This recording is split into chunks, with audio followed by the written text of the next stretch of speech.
Pemirsa, erupsi Semeru bukan peristiwa yang tiba-tiba karena aktivitas gunung tersebut meningkat pada periode yang panjang. Ada dugaan mitigasi bencana yang tidak berjalan dengan baik, menyebabkan tragedi ini menimbulkan banyak korban. Ya, data terakhir BNPB mencatat korban erupsi Semeru berjumlah 37 orang meninggal dan lebih dari 5.000 warga terdampak. Kepala Pusat Vulkanologi dan Mitigasi Bencana Geologi PVMBG Andiani menyebut jatuhnya korban ini menjadi pekerjaan rumah bagi pemerintah daerah. PVMBG sendiri sudah menetapkan status Semeru dalam kategori waspada sejak 12 Mei 2021. Indonesia menerapkan 4 status gunung berapi sesuai aktivitasnya, yaitu normal, waspada, siaga, dan awas. Dalam status waspada, gunung berapi dinilai telah mengalami kenaikan aktivitas. Penilaian tingkat bahaya digiatkan dan lembaga-lembaga terkait harus melakukan sosialisasi kepada masyarakat. Semeru memang mengalami peningkatan aktivitas beberapa pekan terakhir dengan jarak luncur awan panas guguran sekitar 4 km. Meski pada minggu lalu PVMBG menyebut jarak luncur awan panas hanya 4 km. Setelah pengecekan pada Senin, jarak luncur awan panas guguran pada Sabtu dinyatakan sejauh 11 km. Jarak luncur 11 km itu jauh lebih panjang dari jarak aman yang direkomendasikan PVMBG sendiri, yaitu 5 km. Peta kawasan rawan bencana KRB yang dikeluarkan PVMBG sebenarnya adalah bentuk peringatan dini yang mereka lakukan.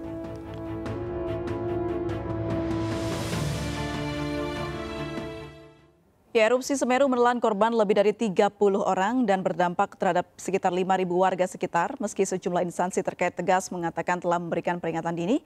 Untuk membahas isu terkait peringatan dini dan mitigasi bencana erupsi Semeru, kita telah terhubung lewat sambungan Zoom dengan Pak Eko Teguh Paripurno, pakar kebencanaan UPN Yogyakarta. Selamat sore, Pak Eko. Ya, terima kasih. Selamat sore. Baik, bicara soal mitigasi ini, Pak, banyak yang mengungkapkan atau bahkan media massa luar menyebutkan begitu kalau mitigasi ini tidak sesuai, tidak berjalan dengan baik. Seperti apa seharusnya menurut Anda? Ya, sebenarnya kalau dilihat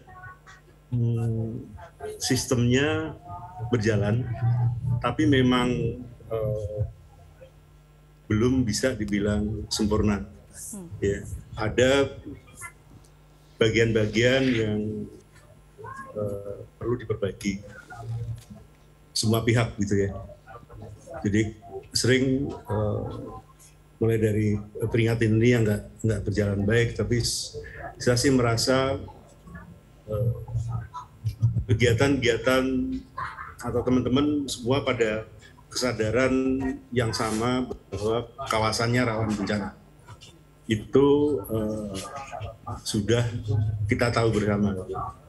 Lantas juga Pusat Vulkanologi Mitigasi Bencana Geologi juga sudah melakukan proses untuk pemantauan dan diseminasi informasi, baik lewat surat resmi dan juga informasi-informasi WhatsApp ya kepada para pihak. Lantas juga beberapa teman warga juga melakukan diseminasi. Nah, ketika pada proses pelaksanaan aksi untuk melakukan evakuasi, itu yang ada kendala. Tidak semuanya berjalan cepat seperti yang diharapkan dengan berbagai kendala. Salah satunya tentu jalur untuk evakuasi itu tidak sebebas orang bisa melakukan.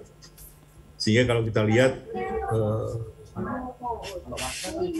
korban yang banyak berjatuhan itu adalah di jalur tambang.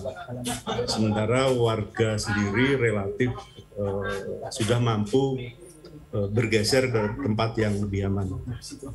Nah, ini menunjukkan sistemnya berjalan. Sempurna memang belum gitu. Dan menarik juga kalau kita lihat pengalaman teman-teman kalau dikorek tentang bagaimana berhasil. Jadi ya beberapa jurnalis yang berorientasi pada jurnalis yang membangun ketangguhan, misalnya bertanya bagaimana Bapak bisa selamat, maka dia akan cerita tentang proses mengetahui gejala, pulang ke rumah, mengajak atau mengusir tetangganya untuk evakuasi.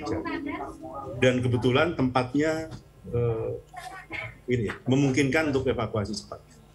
Nah, yang jadi masalah adalah, dan ini pekerjaan rumah kita bersama, kalau kawasan itu menjadi kawasan tambang, setelahnya itu rasanya menjadi penting membuat jalur evakuasi ke tempat aman tidak dari satu pintu, jadi dari banyak pintu. Nah, ini yang perlu dilakukan. Dan rasanya setelah selesai hiruk pikuk darurat, kegiatan tambang akan balik, sementara bahaya itu masih. Jadi seiring proses penanganan darurat, dan saya bayangkan kegiatan yang ditunggu perekonomian tambang itu juga akan berjalan. Ya. Nah, tolong dibangun jalur-jalur evakuasi yang berarti banyak. Sistemnya menurut Anda sudah cukup baik ya Pak ya? Tinggal bagaimana proses evakuasinya, yang mana jalur evakuasinya yang belum dibenahi atau belum maksimal.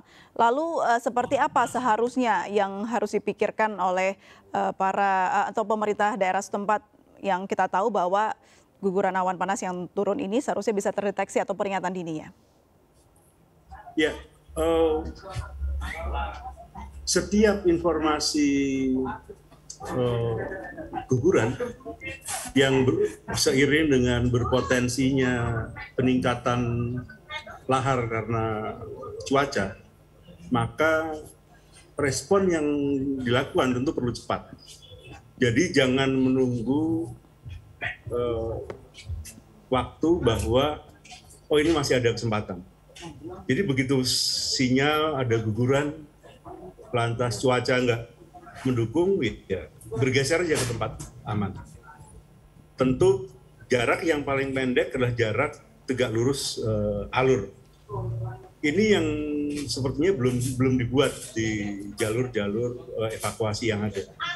Jalur evakuasi masih menggunakan jalur-jalur jalan di kampung yang ada. Ya mari kita buat jalur evakuasi tambang. Jalur evakuasi warga yang masih di KRB 1. Kalau yang di KRB 2 sudah mau direlokasi. Baik.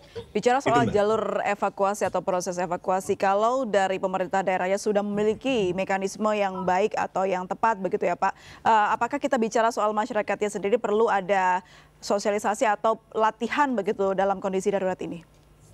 Betul. Gap-nya itu pada ketika informasi peringatan itu disampaikan, itu ada gap bagaimana melakukan evakuasi. Nah, kebanyakan ketika kondisi akan darurat itu terjadi, itu tidak semua perangkat ada di sana kan. Jadi kira-kira begini, komunitas warga sendirian di tempatnya, dengan apakah dia petani, apakah dia penambang begitu. Nah, latihan, pembelajaran, bangun kebiasaan bergeser dari tempat berisiko ke tempat yang aman, itu menjadi pekerjaan rumah bersama. Ya. Saya bayangkan inilah hal rutin yang harus dilakukan, karena kan setiap tahun ada akumulasi endapan piroklastik di atas, ada akumulasi lidah atau kubah lava, dan ada kecenderungan potensi guguran awan panas lagi gitu. Sementara cuaca juga seperti ini, maka respon cepat dari semua pihak, terutama warga, komunitas, itu menjadi diperlukan. Baik. Kalau kita bicara soal bagaimana menghadapi persiapan bencana dengan baik dan benar, apalagi kalau bicara soal Gunung Semeru ini, penduduknya rata-rata lanjut usia begitu ya Pak ya, harus memiliki effort yang lebih untuk bisa mensosialisasikannya. Nah, ini seperti apa caranya? Namun jangan dijawab dulu Pak Eko, kita harus jeda terlebih dahulu. Tetap bersama kami pemirsa di MNC News.